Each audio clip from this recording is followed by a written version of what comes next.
screen and you can print it out from there. If you are getting a tax transcript for a parent, make sure that that parent is there to answer all of the questions, the security questions, because what will happen is if you try to answer questions that you don't know the answers to and they're wrong, it will lock you out and you will have to call this number and wait for 2 weeks or longer to get the tax transcript. So make sure that you and the parent are there together filling it out, or have your parent do it. If you did not work, we will need a copy, or if you earned any benefits, untaxed income records. We will need a letter, some form of letter, proof that you've received some type of public assistance, child support, workers' comp, things of that nature, Social Security. Your contingency forms. So, those forms can be found either on Schoology, you can download them and print them, fill them out and upload them, or you can take them home with you today. Those are the contingency forms. So we have one for housing, childcare, transportation, and you also have a zero tolerance policy. The zero tolerance policy, it goes back to what I mentioned about being able to pass a drug test. That is a form that says, hey, I understand that if I take this drug test and comes up positive, I could potentially lose my seat at Europe. I understand that. I know that. Now, does that mean, oh, I come up positive and you won't accept me? No, that does not mean that. That just means that if you get accepted in the program and we do conduct a random drug test and you come up positive, you should not be coming up positive because you were in the program for 14 weeks. You should not be engaging in that type of behavior while you're in the program. Because if you do, you are at risk of losing your seat, or you are losing your seat. So those 4 forms can be found there, or you can upload them or download them off of Schoology. For our male applicants, you will need to submit a selective service registration card or a printout. Now, do not say, hey, I'm waiting for my card, or I'm waiting for this, I'm waiting for that, I don't have my professional recommendation, I want to make sure I submit everything at once. Do not do that. Because what will wind up happening is you wind up waiting, days will slip away, and then our recruitment season has closed. We do not want you to put yourself at risk like that. So what we encourage you to do is submit things as you are getting them.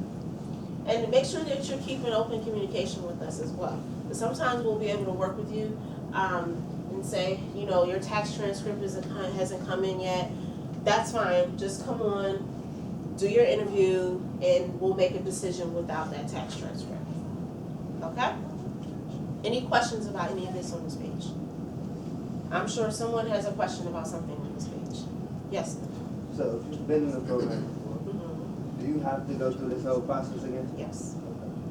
So the only thing that would be different for you, like for instance, your birth certificate, Social Security is not going to change. If we have that on file, we'll take that. But your resume may have changed. We will need 2013 tax information, which if you were in the program before, we even needed another year. So we would need the most recent tax information. And of course, your contingency forms and everything has to be updated.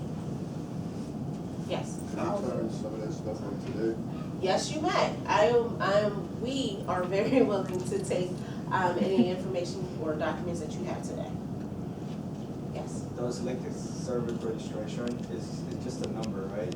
Yes, so if you go to the website, sss.gov, and you put in your information, it'll ask you, there's like 4 different links you can click on, but the first one is register. If you've registered before, you will go to the second link, which says check registration.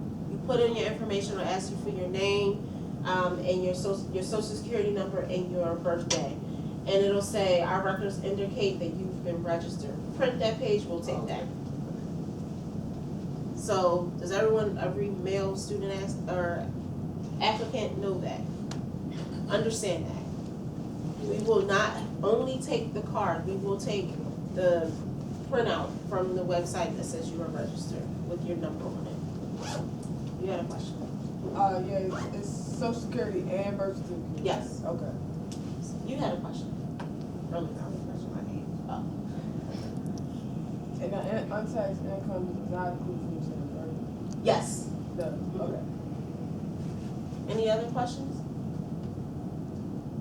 All right. So, the next step after you've completed your application, you've attended an open house, you turned in all or some of your documents, we are actually, this does not apply to you. Because guess what? Today is, what did I say earlier for those who were here earlier? Today is the last day for our open house and learning assessment. So that's why we're calling today Super Saturday, because we are going to knock out 2 of these steps today, open house and learning assessment. So if you are interested in staying for the learning assessment, well, we encourage you to. If you are very serious about starting in March, we encourage you to stay after open house to stay for the learning assessment, which starts at 1:30. And we have the study guide materials for you, so don't panic. Yes. Oh, yeah, that was not good. I don't know what's gonna be on this test. Oh my God, I Right. have to be here. No, don't worry about that. We have all the study guide materials for you, so you will be able to sit and study, go over the information that's going to be on the test. Everything that's on the test is on these study guides, or on these documents. Okay? Is this gonna affect us if we get accepted or not? Like, is that gonna affect? What do you mean? Like, if we fail, we don't get accepted. If we pass, we kind of get. So, no, that is not the determining factor. So if you complete a reading, writing, and tech assessment, if you pass, you won't be moving to the next step. The next step is the one-on-one interview. If you don't take it today, will you have to take it again? Today is the last day Or the for, only day? yep. All right, any other questions? All right.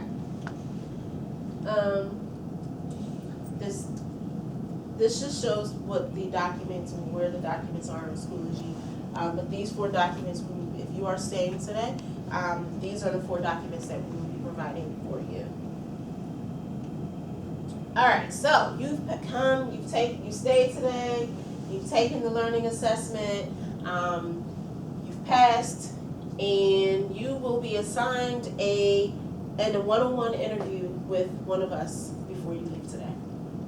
So if you passed, you will find out, you won't find out if you pass or not today, but what will happen is you will receive a one-on-one interview appointment before you leave today, if you stay for the assessment. Okay? Any questions about that? What is the pass or fail mean? So basically what we're looking for in the learning assessment, is you can put sentences together. You know how to do punctuation.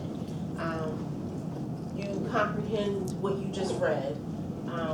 Things of that nature to determine if you can be supported by our business communications instructors. So they are being graded by the business instructors. So we don't grade them. Our business communications instructors grade them. So don't panic. You know how to put a sentence together. You know how to put a period at the end of a sentence. Question mark. All that good jazz. You're good. And he says we can find out today. Find out if you pass or fail? Yeah. No, you get an interview today. Okay. So if you walk out of this door, or if you stay for the group interview, you will receive a one-on-one interview appointment today.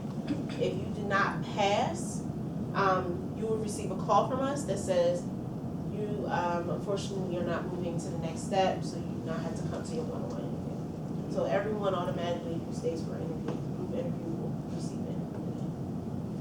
Yes. Question? No. All right. Once you have completed the one-on-one interview, we will tell you whether you've been accepted, not accepted, or waitlisted. If you are accepted or waitlisted, you will hear from us no matter what. If you have been accepted or waitlisted, you must attend one of the following appointments in February. We will tell you the dates on the call when we make the call, and we will also send you a letter in the mail. So the next step will be the Compass Workshop, which is now called the English Placement Test, and Financial Aid Workshop, which you'll enroll into Northern Virginia Community College. You will be NOVA students. You are enrolling into that school. You will receive an ID from that school because you are getting credit from that school. Right? So you will also be filling out financial aid through NOVA. So they will come on site, they will help you fill out all the information. Why do we need tax transcripts? This is why. For the financial aid portion of the enrollment process. Okay? Pre-orientation happens after those 2 workshops at the end of February. It requires that every student who's been admitted or waitlisted must attend all 3 of these workshops. If there is an issue with any of these dates, you must communicate. You cannot stress hard enough that you must communicate. Communication is key. Over communicate if you have to. It's better to over communicate than no communication at all. Okay? And our program starts in March at 8:30 a.m. Any questions? Alright. So, the cost of Europe. Even though we do not charge any of our students to come through this program, it is a totally free program. All we ask for you to do is fill out information. It's a lot of work. Oh, so much work. You fill out applications, you provide all these documents, you show up to all these workshops, you come to these tests, you do these interviews. But guess what? The Europe program costs $26,500 per student. We accept 120 students per class. Do the math. How much is that? A lot of money, right? Right. So, what we would like to ask for our students who are DC residents. Anyone DC resident? Okay. We have a partnership with Department of Employment Services who provides funding for each resident that we serve. So what you need to do is you need to, are you familiar with DOES? The summer youth? Okay. So if you've been in their system before, or if you've worked with summer youth before, you're already in their system. Okay, so that makes it even easier for you. All you would need to do is go in and update information regarding work status, you're enrolling in Europe, and they will connect you to Europe, and that's how we will receive funding, for our DC residents. So I know it's an extra step, but it's a step to help subsidize some of the payment or some of the costs for DC residents. Okay. If you're a Prince George's County resident, how many Prince George's County residents? Okay. You will also have to register with Prince George's County Economic Development Corporation. We will actually walk you through that process. If you're a DC resident, Candace will walk you through that process. If you are a Prince George's County resident, who walks you through that? You? Great. Somebody has been paying attention. So, you are a Maryland resident, I will walk you through the PG County registration. Okay? Yeah. I'm Maryland, but I'm not in Prince George's County. That's fine. Then that don't apply to you. Not PG, don't worry about it. You're just Maryland, you still talk to me. Any other questions? Perfect. So, as I mentioned earlier, resources, how to contact us, this will be in your emails. If you filled out an interest form,